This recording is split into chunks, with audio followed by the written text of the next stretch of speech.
Alright people, I got the drum off, the wheel off and stuff, and checking this out. I got a wheel seal leaking. It's all over the brake. I didn't know that until I got this off. So I'm going to have to pop a wheel seal. I didn't buy a wheel seal, and I'd have to take the rear cover off and all that stuff. So for now I'm just going to put the studs in that are missing. And I just gotta get me a wheel seal and take the axle apart and get gear oil and all that stuff. Get that done, but yeah. Get these studs in for now.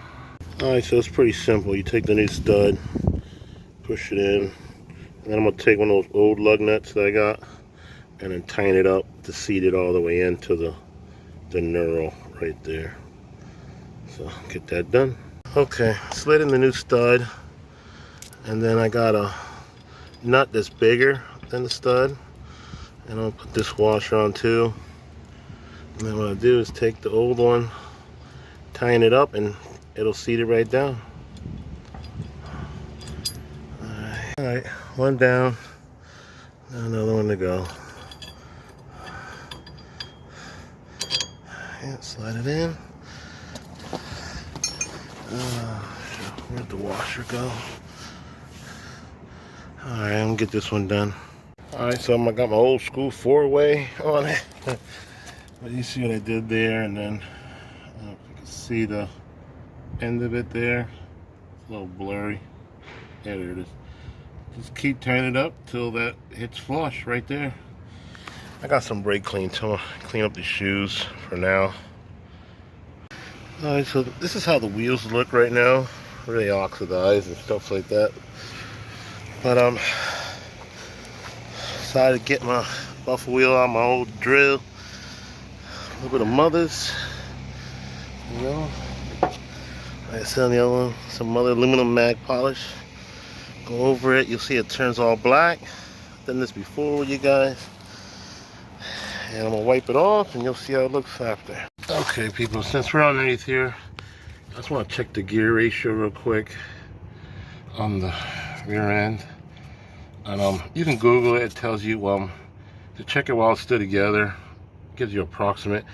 You put a mark, I put a piece of tape on the yoke there, piece of tape on the tire, and you rotate the tire 2 revolutions and count how many times the yoke spins. So I'll get you guys set up here so you guys can watch with me. All right, there we go. All right, I'm gonna spin this 2 revolutions, and we're gonna count how many times the yoke spins. Let's do this.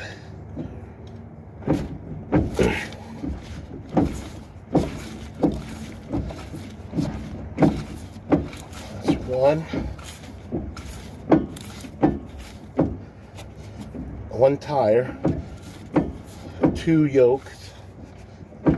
Here we go.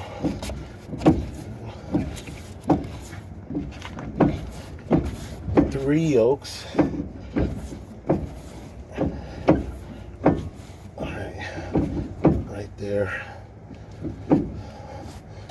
Okay, it's at the top, so that's about 3.5. So yeah, it does have a 350 gear in it. Okay. Alright. Just wanted to check that before continuing on. But that's a little trick to see what's in there. Okay people, here we go. Back together. I'm gonna buy another package of the lug nuts because I had to reuse that one because they only brought 4 in each package. But you can see how the rim came out. It's got a pretty decent shine. I'm probably gonna go over it again in the future. But hey Kodak, what are you doing, man? His dog. Alright, so yeah, got it on. Still got to swap the tire around, but man, looking good. Looking good, and it's safe now. Like I said, I'm gonna take it back apart again to do the wheel seal on this side and stuff. The other side's all set as well. So stay tuned for more people. Please like, comment, and subscribe.